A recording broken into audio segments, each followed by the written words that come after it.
41 मजदूर जो 17 दिनों तक सुरंग में फंसे रहने तक अपने जीने की उम्मीद को नहीं छोड़ा और अपने जीने की उम्मीद को और इच्छा को जगाए रखा, तो उसे बाइज्जत 28 नवंबर को उसे सुरंग से बाहिफाजत अच्छे से निकाल दिया गया।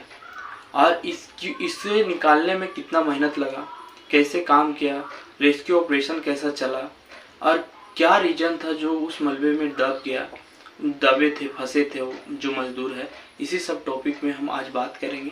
और समझो ऑपरेशन हुआ और किस तरह से उसको मुकम्मल उसमें बनाया गया रेस्क्यू को, और उसे अब हिफाजत सभी को 41 मजदूर को वहाँ से निकाला गया। इस सब टॉपिक पे आज हम बात करेंगे।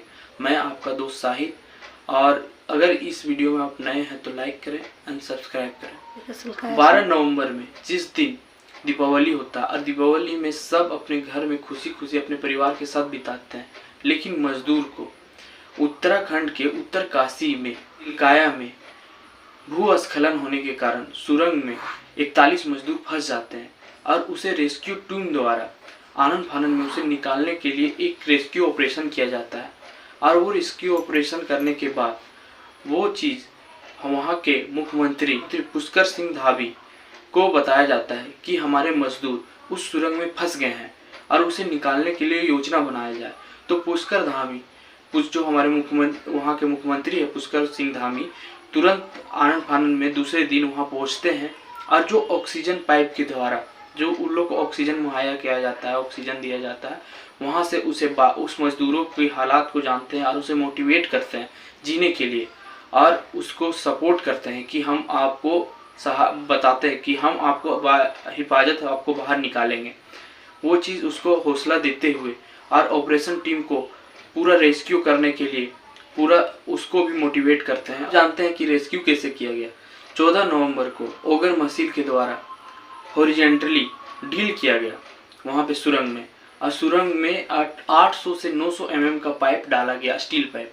और कुछ मजदूर जो वहाँ पे घायल थे, उस घायल मजदूर को और जिसे खाना भी नहीं मिल रहा था, पानी भी नहीं मिल रहा था, उसे ऑक्सीजन पाइप द्वारा खाना, पानी और दवा सब चीज़ वहाँ पे मुहैया करवाया गया और उसे भेजा गया। 16 नवंबर को जब काम नहीं होने लगा, आगे प्रोसेस नहीं बढ़ने लगा, तो एक ऑगर मशीन दिल्ली से एडवांस ऑगर मशीन मंगाया गया और उसमें फिर से ड्रिल किया गया और ड्रिल करके उसे खोद के 24 मीटर तक उसके अंदर वो डीप गए, खोदे और खोदने के बाद और प्रोसेस आगे होता, यहाँ तक कि वो मशीन खराब हो गई 16 नवंबर को। और जब 16 नवंबर को खराब हो गई तो प्रधानमंत्री जहाँ पे और रेस्क्यू ऑपरेशन का मीटिंग बैठता वहाँ पे गया और 17 नवंबर को वो डिस्कस हुआ और वो चीज़ फिर रोक दिया गया। 23 नवंबर को नया ऑगर मशीन मंगाया गया और उस प्रोसेस को आगे बढ़ाया गया।